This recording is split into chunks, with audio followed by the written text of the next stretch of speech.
Think and Grow Rich. Original edition by Napoleon Hill. Produced by Dolphin Audio.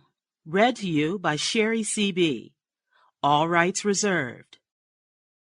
Forward. What do you want most?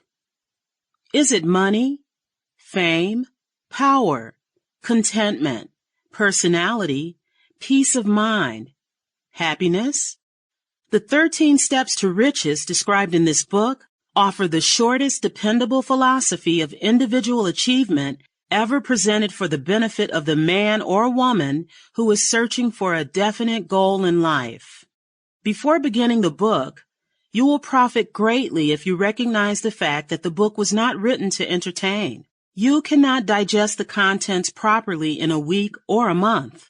After reading the book thoroughly, Dr. Miller Reese Hutchison, nationally known consulting engineer and longtime associate of Thomas A. Edison, said, "This is not a novel. It is a textbook on individual achievement that came directly from the experiences of hundreds of America's most successful men. It should be studied, digested, and meditated upon. No more than one chapter should be read in a single night. The reader should underline the sentences which impress him most. Later, he should go back to these marked lines and read them again. A real student would not merely read this book. He will absorb its contents and make them his own. This book should be adopted by all high schools, and no boy or girl should be permitted to graduate without having satisfactorily passed an examination on it.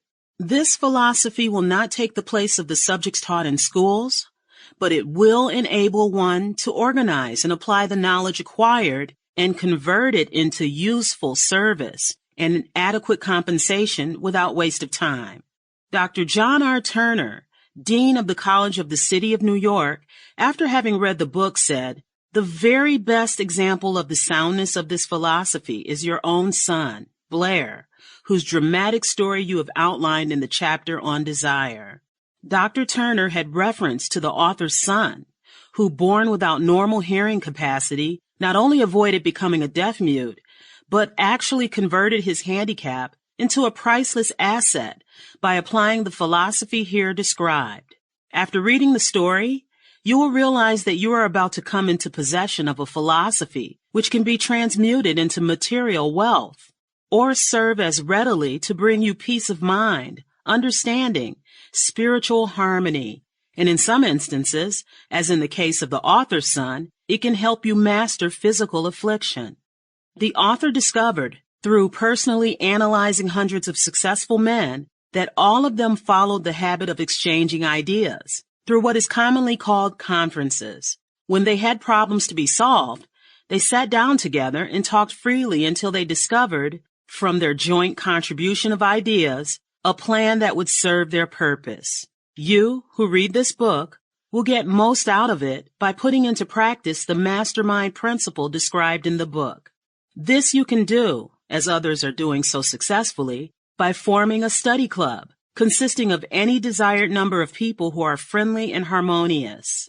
The club should have a meeting at regular periods, as often as once each week. The procedure should consist of reading one chapter of the book at each meeting, after which the contents of the chapter should be freely discussed by all members.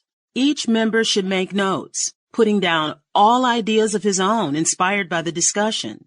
Each member should carefully read and analyze each chapter several days prior to its open reading and joint discussion in the club. The reading at the club should be done by someone who reads well and understands how to put color and feeling into the lines. By following this plan, every reader will get from its pages not only the sum total of the best knowledge organized from the experiences of hundreds of successful men, but more important by far, he will tap new sources of knowledge in his own mind as well as acquire knowledge of priceless value from every other person present. If you follow this plan persistently, you will be almost certain to uncover and appropriate the secret formula by which Andrew Carnegie acquired his huge fortune, as referred to in the author's introduction. Publisher's Preface. This book conveys the experience of more than 500 men Sample complete. Ready to continue?